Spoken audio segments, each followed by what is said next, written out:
Halo guys, apa kabar? Semoga kalian semua sehat selalu dan tetap semangat menjalani aktivitas. Kali ini saya akan menceritakan alur film Tank for Stalin 2018, menceritakan tentang perjalanan berbahaya dua prototipe tank 34 dari Kharkiv, Ukraina menuju kota Moskow yang berjarak 2000 km. Namun dalam perjalanan mereka mendapat berbagai rintangan, mulai dirampok penjahat hingga diburu tentara Nazi. Tank 34 sebagai salah satu senjata andalan Uni Soviet untuk menghadapi pasukan Jerman dan sangat berpengaruh bagi kemenangan Uni Soviet di masa Perang Dunia Kedua. Tanpa berlama-lama, langsung saja kita ke alur ceritanya.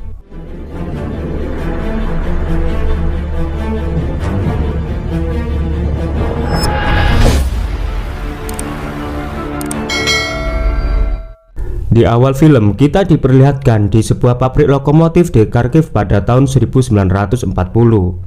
Letnan Andreevich memberitahu kepada Mikhail Koskin, seorang insinyur pencipta tank 34. Andre melarang prototipe tank 34 dikirim ke Moskow untuk pengujian karena dia tahu misi ini sangat berbahaya.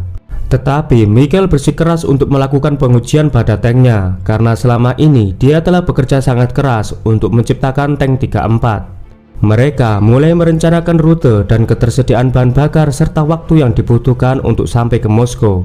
Karena pada tanggal 17 pemerintah Uni Soviet akan mengadakan parade militer yang akan dihadiri pemimpin Uni Soviet yaitu Joseph Stalin. Andre yang mengetahui hal itu sekali lagi memperingatkan Mikhail bahwa departemennya tidak akan memberi izin tanpa adanya perintah dari atasan. Mikhail kemudian menghubungi General Zhukov untuk meminta persetujuan atas rencananya tersebut.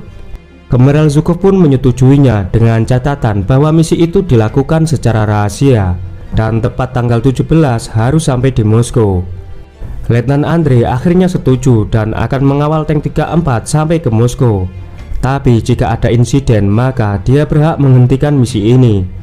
Mereka pun bersiap melakukan perjalanan. Kata Eva, seorang karyawan di pabrik itu memaksa untuk ikut. Namun Mikhail melarangnya karena misi ini sangat berbahaya.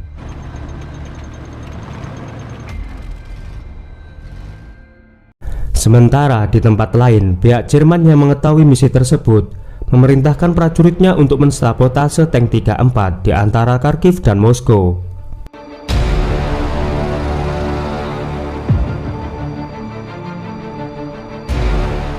Di tengah perjalanan terlihat sebuah tangan di mobil bagian belakang Letnan Andre. Setelah diperiksa, ternyata dia adalah Kataeva yang sedang memegangi sebuah silinder yang katupnya telah bocor. Mengetahui hal itu, Letnan Andre sangat marah pada Kataeva yang diam-diam masuk dalam mobil dan ikut bersama mereka.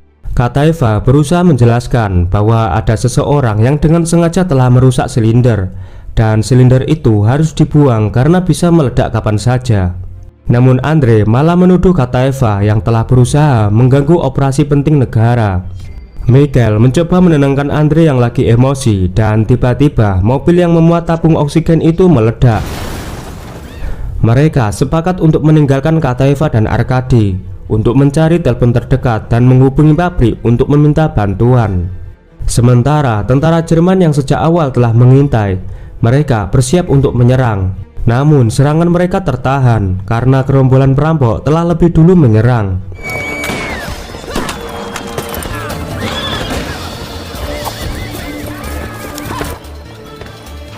Saat mereka berencana kabur ke dalam hutan, namun sayangnya Kataeva telah ditodong pistol oleh perampok dan mau tidak mau mereka pun harus menyerah. Mereka lalu ditawan dan dibawa ke persembunyian para perampok itu di dalam hutan. Ketua perampok itu sebut saja Sergei. Sergei marah besar pada anak buahnya karena yang telah mereka bawa bukanlah traktor, melainkan sebuah tank. Sergei sangat khawatir kalau tentara Uni Soviet akan datang untuk menghabisi kelompoknya. Sementara Mikhail dan Andre yang sedang ditawan, mereka berencana kabur karena mungkin saja perampok itu akan membunuh mereka. Kemudian seorang tentara Jerman menemui Sergei. Dia ingin tank itu diserahkan padanya dengan imbalan sejumlah uang.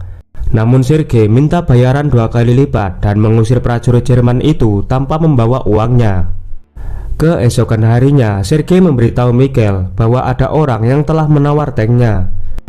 Andre menganggap mereka adalah tentara musuh, dan tiba-tiba tentara Jerman menghujani tembakan ke markas Sergei.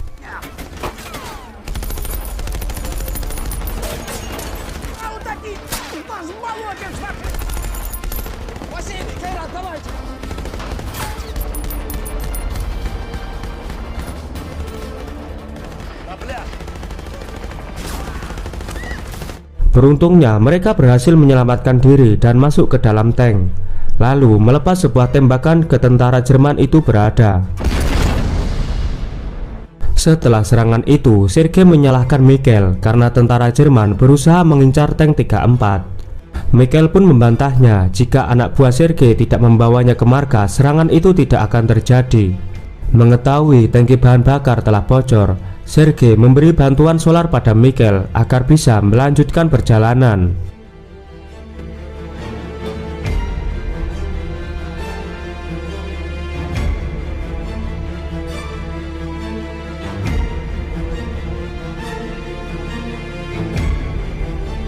Di tengah perjalanan, mereka dihadang oleh tentara berkuda.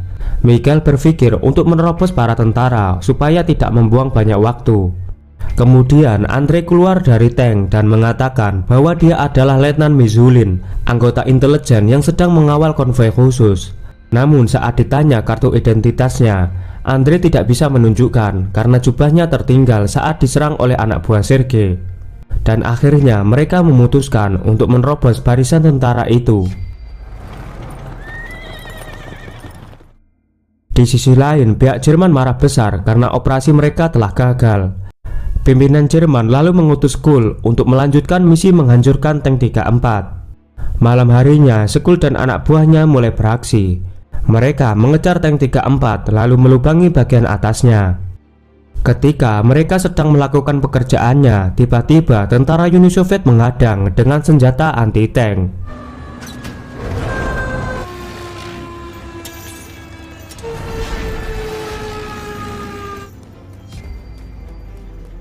Letnan Andre yang berada di tank kedua memutuskan keluar dan pindah ke tank pertama bersama Mikhail. Andre menyarankan Mikhail menyerah saja karena tentara itu akan menembak tank mereka jika bergerak. Menurut Mikhail, tidak akan sampai ke Moskow tepat waktu jika mereka menyerah.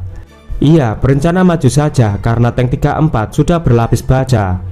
Sedangkan tentara Uni Soviet terus memperingatkan mereka untuk segera keluar dan menyerah. Mikhail lalu keluar untuk melihat situasi. Kataeva dan Vasily yang berada di tank kedua secara tiba-tiba menjalankan tanknya. Dan benar saja tentara Uni Soviet mengeluarkan tembakan mengarah ke tank kedua. Mikhail mencoba meneriaki mereka untuk berhenti. Beruntungnya tembakan itu tidak mampu menembus bodi tank 34. Mengetahui tank buatannya tahan peluru, Mikhail menyuruh Kolya menjalankan tank pertama mengikuti tank kedua.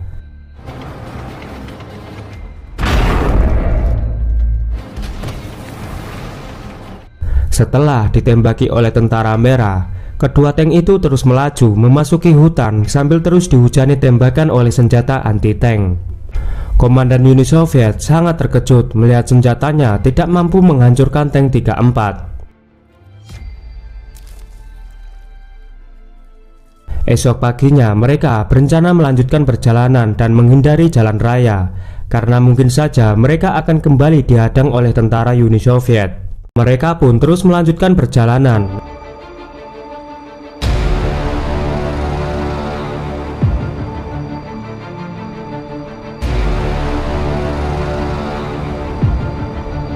Namun di tengah perjalanan, tank pertama terjebak di parit dan tidak bisa terangkat. Mereka pun memutuskan untuk balik arah dan meninggalkan Letnan Andre dan Kolya bersama tank yang terjebak parit.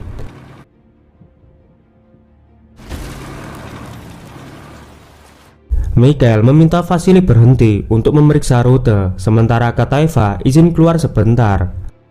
Saat Mikhail kembali masuk ke dalam tank, secara tiba-tiba Vasily memukul kepala Mikhail hingga tak sadarkan diri. Vasily kemudian membawa kabur tank dengan Mikhail yang terikat di dalamnya dan meninggalkan Kataeva. Saat Vasily sedang mengoceh, Mikhail mensabotase mesin sehingga tank tidak bisa dijalankan. Vasily yang sangat marah akhirnya membawa Mikhail keluar. Vasily berniat menghabisi Mikhail dengan memukul kepalanya. Namun sebelum itu terjadi, tak disangka Kataeva memukul Vasily dengan sekop hingga terjatuh. Ternyata Kataeva sempat naik ke atas tank. Mikhail dan Kataeva lalu mengikat Vasily di sebuah pohon dan menutupi tank dengan dedaunan. Sementara Letnan Andre yang mendengar suara langsung masuk ke dalam tank untuk berlindung.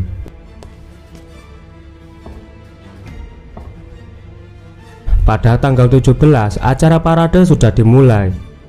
Joseph Stalin bersama para jenderalnya melihat beberapa kendaraan perang. Namun di tempat yang telah disediakan untuk 2 tank dari Kharkiv hanya berdiri Kataeva dan Mikhail.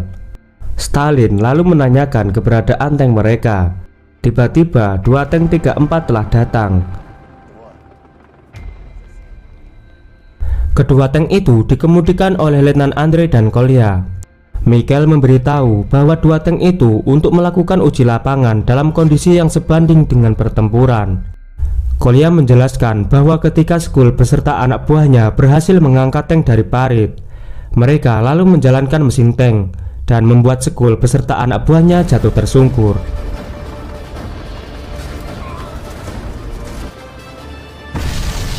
Mereka telah melakukan perjalanan dari Kharkiv ke Moskow dengan tenaga mereka sendiri dan menunjukkan kinerja sempurna untuk medan pertempuran. Terlihat wajah bahagia menghiasi mereka yang telah berhasil menempuh perjalanan dengan berbagai rintangan. Tank 34 pertama kali diproduksi di Kharkiv, Ukraina, serta menjadi tulang punggung tentara Uni Soviet selama Perang Dunia Kedua. Tank 34 telah diproduksi lebih dari 80.000 unit untuk mengalahkan tank-tank Jerman, dan film pun selesai. Terima kasih sudah menonton film ini sampai selesai. Jika Anda suka, silakan tekan tombol like, subscribe, dan aktifkan loncengnya. Kalau sudah, saya ucapkan terima kasih. Sampai jumpa di video selanjutnya.